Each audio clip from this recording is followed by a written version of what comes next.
brave Captain Ibrahim Traore. Already seeing Russia, Rosatom is talking about bringing nuclear reactors into Burkina Faso, but I hope one day it's nuclear bombs. Respect, lovely family, you're welcome back to the channel. Guys, at the just ended Pan-Africa Congress in South Africa, an American activist named Jackson Hinkle set fire at the meeting by making reference to the leaders of the Sahel, starting from Ibrahim Traore all the way to the leader of Niger, Tani. Guys, his speech will blow your mind, not because of the weight of the speech, but because he's a white man, an American for that matter. He said things that Africans fail to see and Africans are afraid to say, calling African leaders to take the path of the Sahel, especially what Ibrahim Traore is doing or championing in the Sahel. And I'm going to play you the video. It is mind-blowing. He gave a speech before the meeting started. Let me say at the forum. He made amazing remarks about Ibrahim Traore and the Sahel.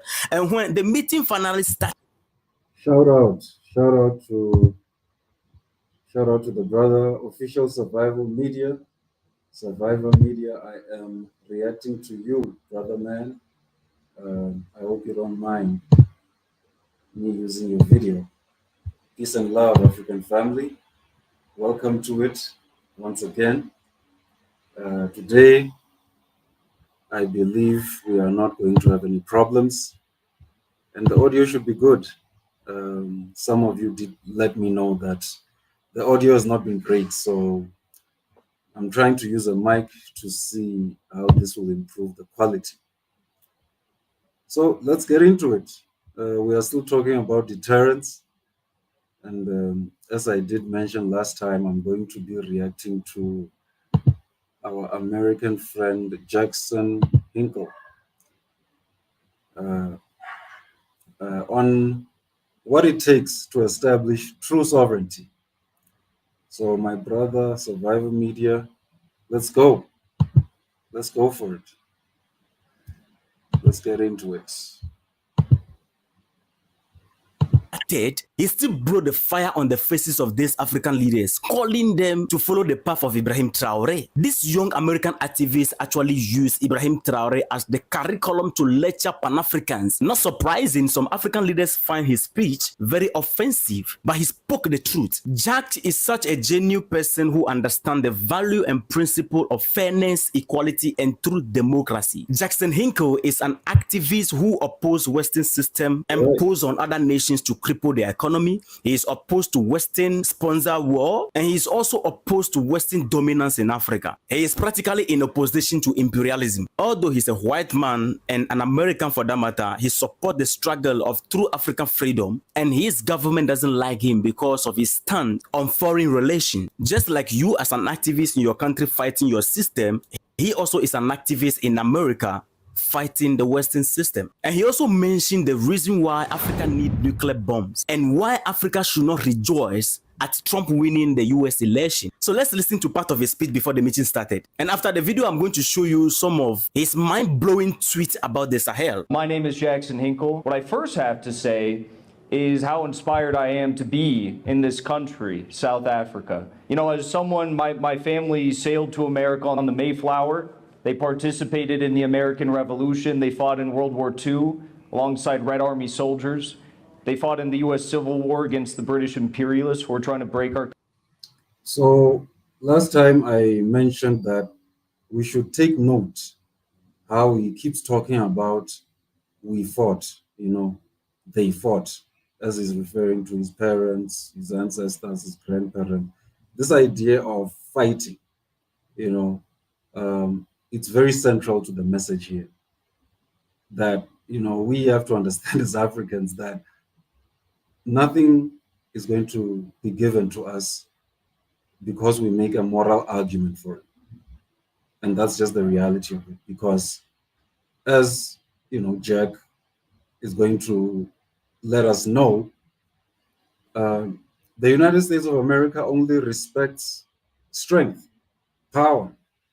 They don't respect moral arguments. You can make all the moral arguments you want, which is what we've been doing, trying to show, you know, how, you know, it was wrong for us to be colonized, and it's wrong for neocolonialism to continue, for our resources to continue to be extracted, and us to continue to be exploited and deprived of our land, we cannot make a moral argument for it. And that's why you see the powerful countries that the United States sees as enemies, like Russia, for example, they are in discourse, in dialogue, and all of that, but they also have the military strength to stand up for themselves. So in Africa, all we have is our moral arguments and weak leadership. So that has to change. So let us listen. Country apart. I can think of not many other places I'd rather be or visit at some point in my life than South Africa, which has such a deep revolutionary history, especially today. In the last panel, I was extremely inspired by those who were talking about land. Land is the primary contradiction, and it is what defines our struggles. And it's the reason why I think Africa has so many of the problems that they have today, that you are all facing today. Because Africa, as we all know, is the richest continent on the face of the earth. But one thing that those in America and those in the United Kingdom and those in Europe seem not to understand is that Africa is not for the United Kingdom. Africa's land is not for the Dutch. Africa's land is not for anyone but Africans. Facts. You know what I mean? I mean, this is not a revolutionary statement or anything. This is just logic. This is our land. We have people who have encroached on it. And now we have to think about how we're going to take it back. That is just the right thing we need to do. It is the right thing that needs to happen. But the imperialists are not necessarily going to allow it to happen just because it's the right thing. No. You need to apply pressure on them. You see, even if you think about apartheid South Africa, the reason why anything changed to any degree was because our people applied pressure on the apartheid state. And in applying pressure on the apartheid state then became a pariah in the international stage. And then now the international community was forced to apply pressure on South Africa. Do you see that? But if you were just crying, complaining, and you were not applying pressure, it was not going to work. So internally in the country, in South Africa, there had to be pressure being applied. And then we had those who went to the international stage to represent the cause. Do you see that? So it goes back again to the previous video. I was talking about how power only concedes to a significant amount of pressure. You have to apply enough pressure for there to be any kind of change. We are not going to do anything with the ballot, voting. We have to think about that. And you look at the leadership of the young, brave Captain Ibrahim Traore in Burkina Faso. He understands that Africa is for Africans. You look at Chiani, Mr. Chiani in Niger. He understands that Africa is for Africans. You look at Mali or Chad, those who were fighting against the US-backed effort in ECOWAS to lead a Nigerian-led invasion into Niger. Those people all understand that Africa is for Africans. And it scares the, sorry for my vulgarity, it scares the shit out of the United States. It scares the shit out of the United States. You know what I mean? That's the only thing that works. You know, I mean, they were not going to do anything if they were simply speaking or talking. Simply talking. Wamba, talking. It was not going to do anything. The United States was not too scared about the revolutionaries in South Africa when the struggle against apartheid changed from a struggle for true sovereignty, for African land, into a struggle against discrimination. Boom! Right there. Right there, ladies and gentlemen. He brings out the truth. Right there. So he lets us know Uncle Sam was not too concerned. And that's why Uncle Sam was fine with it. He was like, okay, so you are now fighting against discrimination. You're not fighting for your land, for true sovereignty, then it's fine.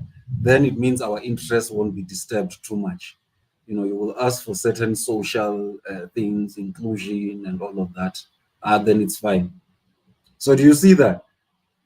This man from the empire is telling you the US was not too worried. The moment you said, no, we just want to end discrimination, they were like, it's fine. That was not, because they knew you're not establishing any kind of deterrence against them. And anyway, apartheid South Africa, at the end of, apartheid South Africa, the nuclear that was there in South Africa, to whatever degree, was dismantled. And we agreed that we're going to dismantle and all of that. So we're not going to be a challenge. We're not going to be any kind of threat to the US interests here in South Africa. We're not even talking about the US interests anywhere else. Just here in South Africa. We're not talking about the rest of Africa. We're not talking about North America. We're not talking about Asia. No, just here. So you have to think about that. Why is the US so concerned about their interests here in South Africa? Think about that. When the struggle in the time of apartheid changed to a struggle against discrimination rather than a struggle for land and true sovereignty, the Americans were okay with the idea of the apartheid system unraveling and falling apart. It was okay. It was like, yo, we cool. We cool with that. That's all right. As long as you're not talking that stuff about sovereignty and all of that, land and all of that stuff. Do you see, my fellow South Africans, what happened? Don't blame Mandela too much, my fellow South Africans, although we do understand this was not necessarily the direction we needed to take. It was some sort of settlement, to ensure there's peace and, some sense of peace.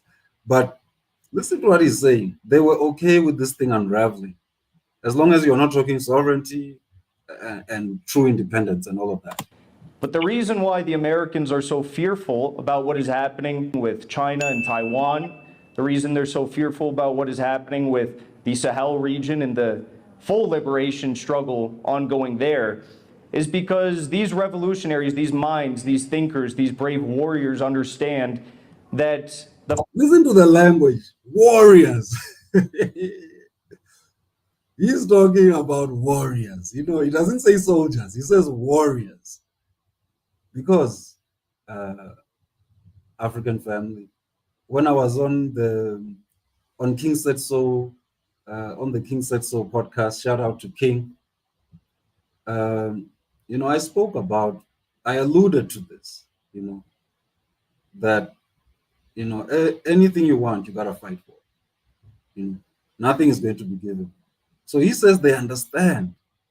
These brave warriors, he says, understand. The fight for sovereignty doesn't have to do with what your pronouns are.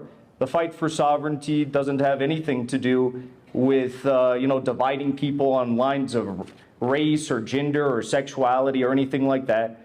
The real struggle. These social things that we settle for, the freedom of movement, the right to do this and that, all of these so-called rights, the right to what?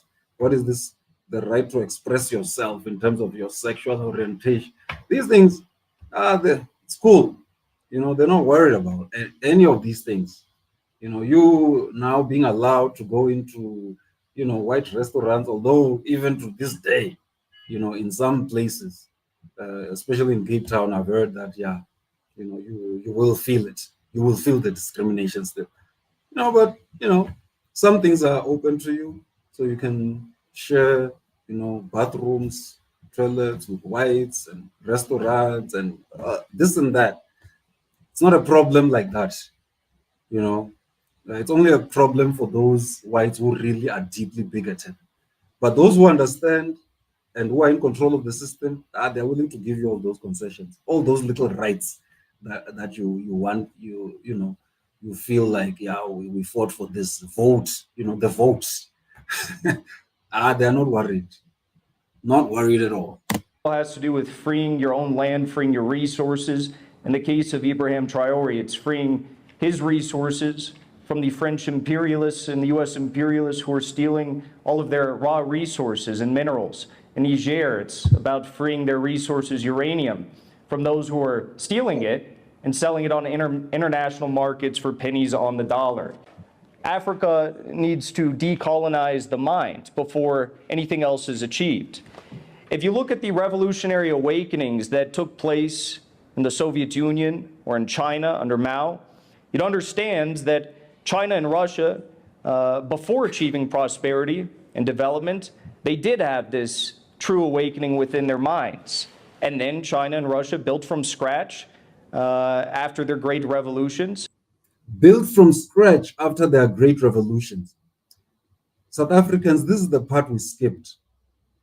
So because whites had established all this infrastructure and everything, and they had created the industries and everything, and they had dominated all of that, now they just gave us access to some things, but not access to wealth, power, and anything that would make us compete with them. Do you see that? And so that's why I even question this idea of people who keep saying South Africa is the best, on the African continent and all of that. The best for who, ladies and gentlemen?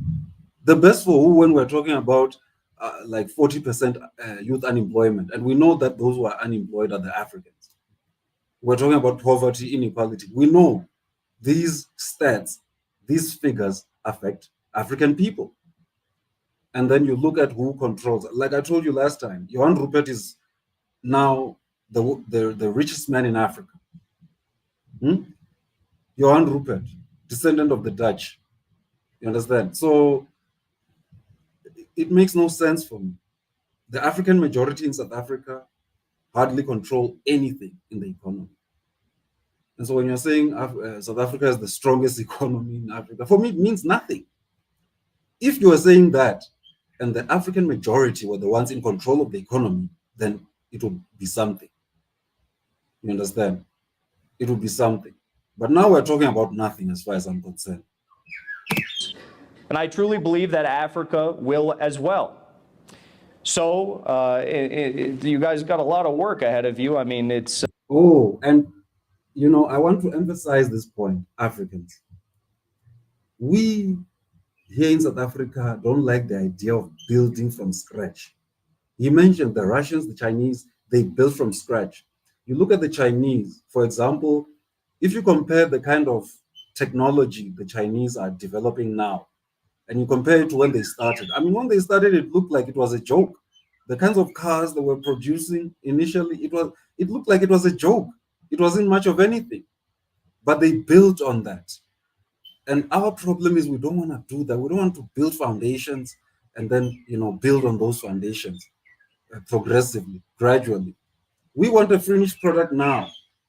We want microwave things, microwave life, South Africans. We don't want to do the grueling work of building from scratch for ourselves. We want to do that. And that is affecting us negatively. Because now what we're left with is, because we don't want to, for example, establish our own supermarkets and support them until they become strong, now we are left with Pick and Pay, which we don't own, which we don't control. We are guests at Pick and Pay. We are guests at Woolworths.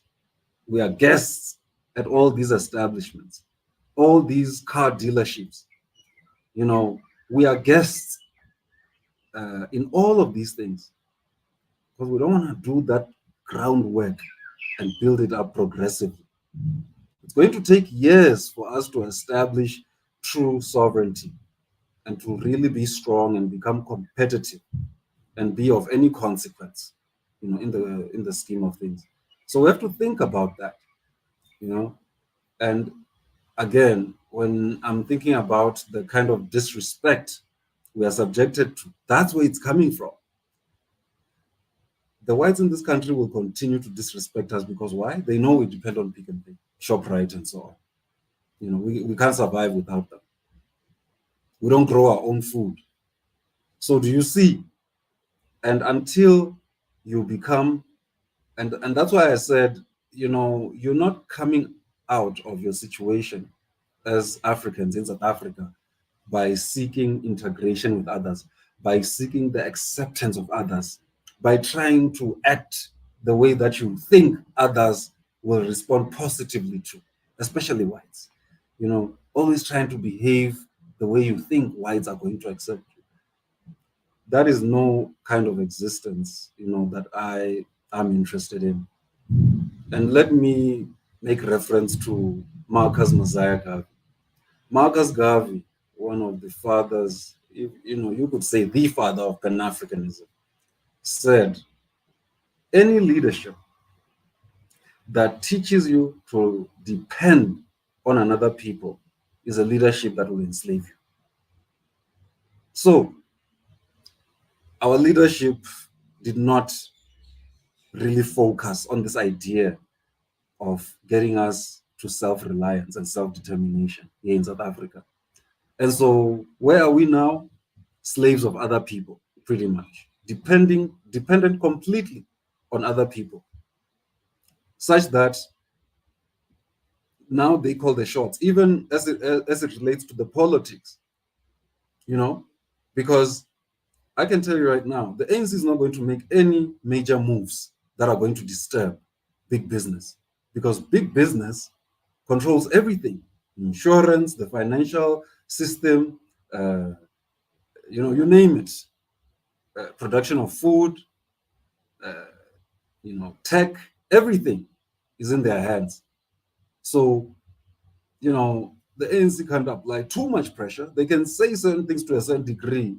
They can push for certain things to a certain degree, but there's a red line somewhere where they can't cross. You understand? Where really they're going to be infringing on the interests of the white minority in this country. And they will not do that, because the white minority will tell them, we are going to make this a Zimbabwe. And they can. Why wouldn't they? They have the power. They have all the power. They have all the leverage. You know?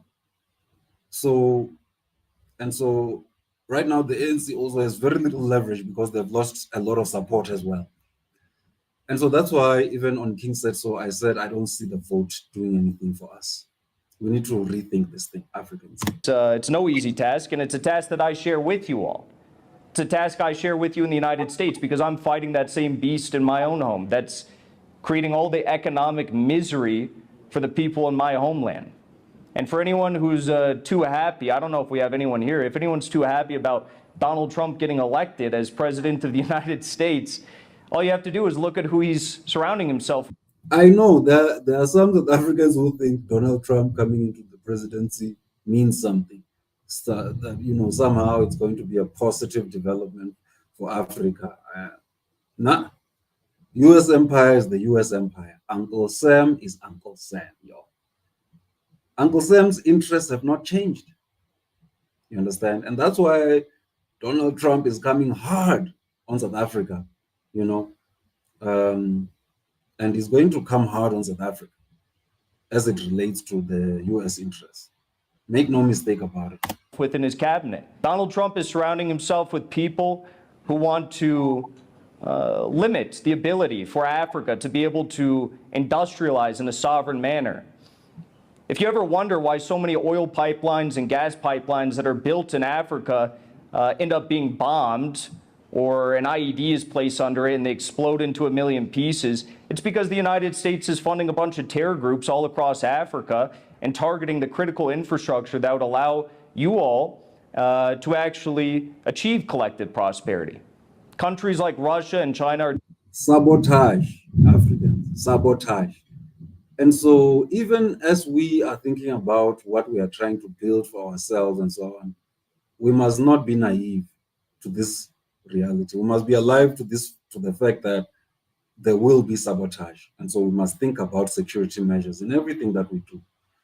Even Asset, Paseta, King, we mustn't be naive. We mustn't think, our enemies are celebrating as we're talking about building a Pan-African school to truly liberate the minds of our children and equip them to become competitive in the world. No one wants Africans to be competitive. Make no mistake about it, especially in the West. No one wants us to truly be competitive. You understand? And let's get that very clear in our heads. Doing just the opposite. So guys, that was the speech before the real meeting started. And at the meeting, the Russian ambassador to South Africa was there. And this is where he called Africans to learn from Burkina Faso, Mali, and Niger to defeat the imperialists. Guys, listen, fire. This course is about systems and system thinking. We use system thinking to make sense of our products and research.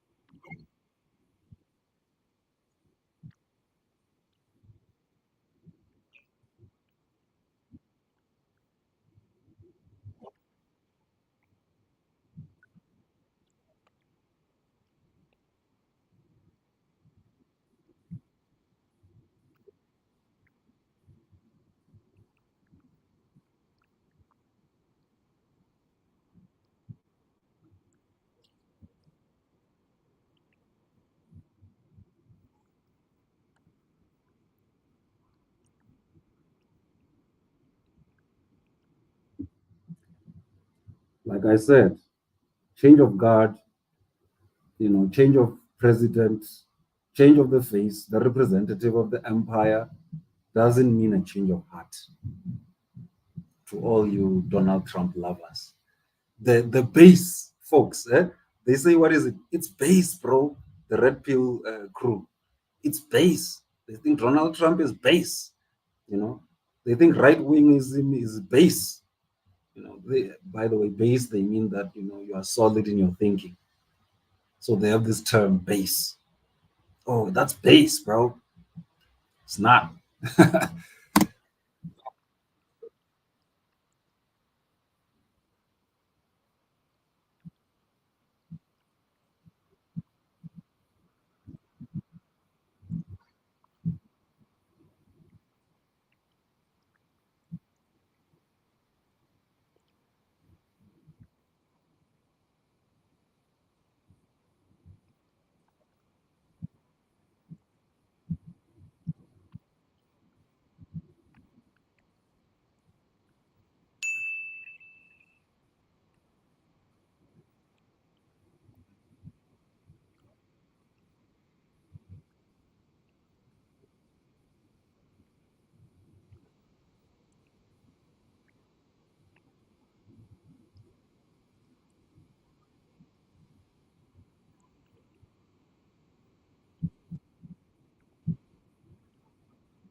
There it is, Africans. No dignity. There is no dignity, no honor. There will be no respect until we are willing to fight for what is ours or what we think is ours. Unless we are saying the land really is not ours, and that the Afrikaner nationalists are right in saying that God gave them this land and that it's rightfully theirs, and we are guests here, But this is and it goes back to what I said. There is a cost. There is a cost. If you are going to talk about land, economic emancipation, this or that you think you want, everything has a cost. So what is the price we are willing to pay to take back what is ours, is the question. So he says, if you're not willing to put everything on the line, forget it. Call.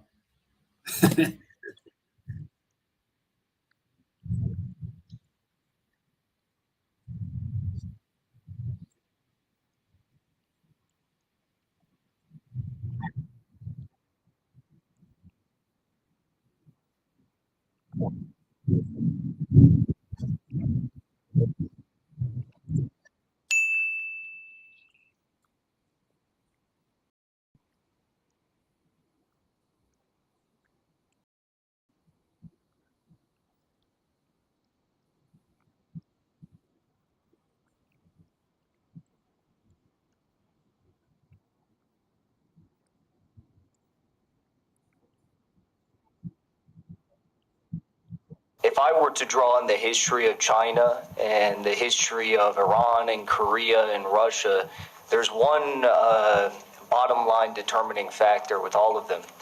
And that's that before their revolutions, before they commanded respect, these countries did not command respect on the global stage to the Western imperialists. That's the same problem that Africa is facing today.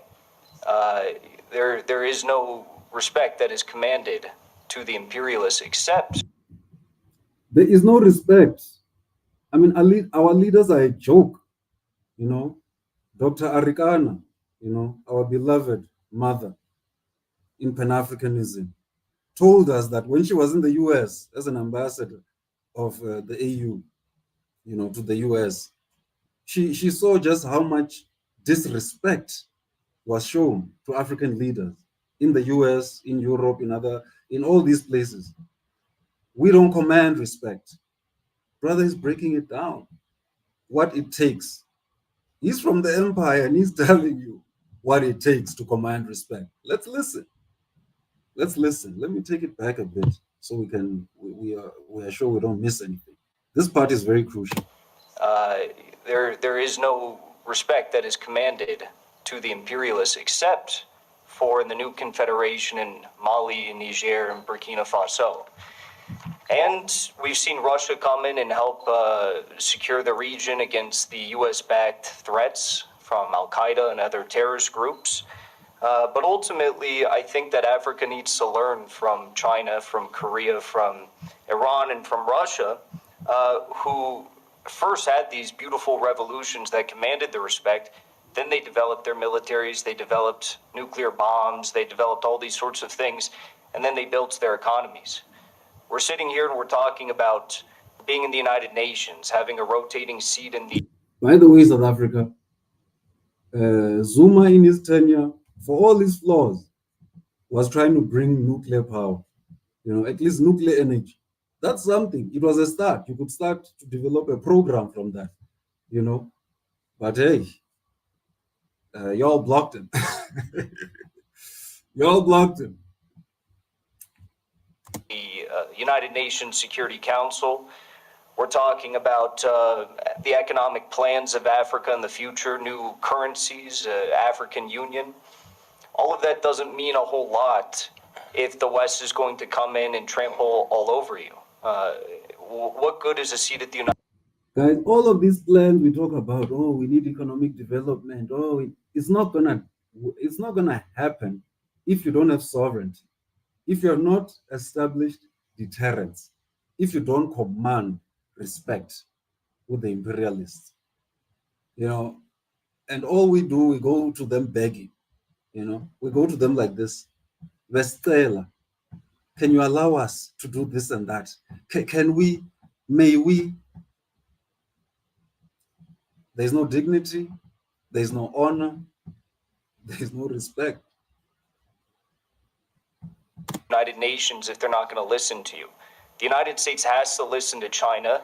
They have to listen to Russia because China and Russia have a bunch of nuclear bombs that are already pointed at every Western city. Now, of course, I support Africa having nuclear bombs. I understand we're far away from that, and maybe it's a bit controversial to say that. I think the West needs to get very worried about the potential for Africa to assert its own sovereignty and command respect in the same way that we're seeing in the new Confederation states. So I think the question of military power is extremely important, and it actually comes before the question of economic power or trade routes or currencies or any of these things. So I hope to see more bold leadership, even in the case of Niger. Victoria Nuland was too afraid to tell Nigeria to invade Niger because she understood the military power of these Sahel states with the backing of Russia. They wanted to do an ECOWAS invasion, and with the intervention of Russia and China and the military backing in the Sahel states, they understood in the United States that this was a no-go, that they couldn't do it. So, see, the only reason Niger was not invaded is because the US made their calculations and they realized, yeah, it won't work. It won't work. It's gonna be a mess. You know, they're too strong. First of all, those three Sahel states, they of course came together in this confederation and said, "You touch one of us, we coming for you." But also, they have the backing of China and Russia. So, do you see, my fellow South Africans? This is what it takes to establish deterrence. So, the US was deterred from orchestrating that invasion, using ECOWAS, Nigeria, and other countries to invade Niger. They couldn't do it. Why? Deterrence to some degree has been established. I mean, I don't believe that the Sahel states are completely safe per se. I mean, whoever is completely safe, but there's a level of deterrence that has been established. In other words, that's not a playground. They know that they can't just make moves, and that's why they will use other proxies in the shadows, to try and destabilize those countries. But they can't just come outright like that. I hope in my lifetime, I'll end here, that we'll see a nuclear Africa. We're already seeing Russia. Rosatom is talking about bringing nuclear reactors into Burkina Faso.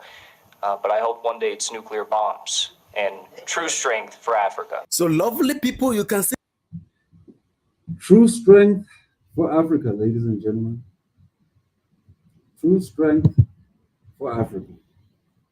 So let me once again send a shout out to Official Survivor Media for bringing us this content, and giving us some things to think about.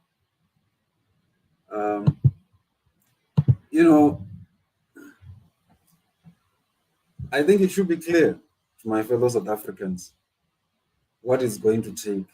If we are saying, you see, it depends on what you want, what it is that you're saying you want.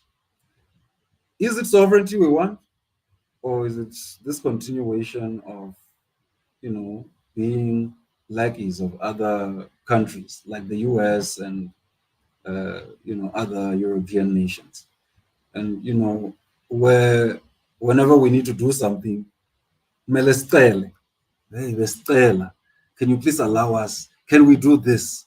Because that's the situation now. That's how it works now. We can't, the South African government can't just make moves, these radical moves. And that's why you see in Zimbabwe, when they made radical moves, there was a response. The economy was sabotaged and they were placed under sanctions. So this is the cost. So if in South Africa we're talking about hey land, hey economic emancipation, make no mistake, there is a cost to that. And so this is the point I wanted to drive home, in this conversation. But I will drive it further in the next conversation, where I will be showing you the history and how, a lot of the things that are written on paper in terms of agreements and so on with the West don't mean much. There's this YouTuber, you can check him out, Shahid Bolson. Shahid Bolson says, the history of the West, it is a series of broken promises, broken promises and, unfulfilled expectations, broken treaties, treaties and agreements and so on, they are always breaking them. And I'm going to show it to you so that we understand the kind of people we're dealing with. So first of all, you have to understand, they only respond to force. Secondly, anything they write down and you sign together and you agree on, it's not worth the paper it's written on. Tomorrow, they're going to violate it. So in the next conversation, I'm going to take us through history. I will touch on Ethiopia and some of the battles that they have, but also I'm going to take you on the history of the journey into history, the history of colonialism. I'm going to take you through that in depth so that you see how Africa was conquered and colonized. And why you have to understand that this thing is not going to be simple. This thing of land, resources, and it's not going to be simple, because these people made huge efforts to dispossess us of our land and to establish the world order that we have now. So, brothers and sisters, I hope this gives you some things to think about. Until next time. And yeah, I believe the sound quality should be better now. Also, I should make an announcement that the channel Ubuntu Awakening, I am going to have to rebrand and relaunch. I'm going to have to change the brand. So I'm going to change the name and possibly the logo, because I have been informed there might be a potential dispute on that. I'm not going to get into the details of that, but yeah, you know what I mean. There's a potential that there could be a dispute, so I want to get ahead of it before it becomes an issue. Thank you once again for your attention, and I hope to see you soon. One love.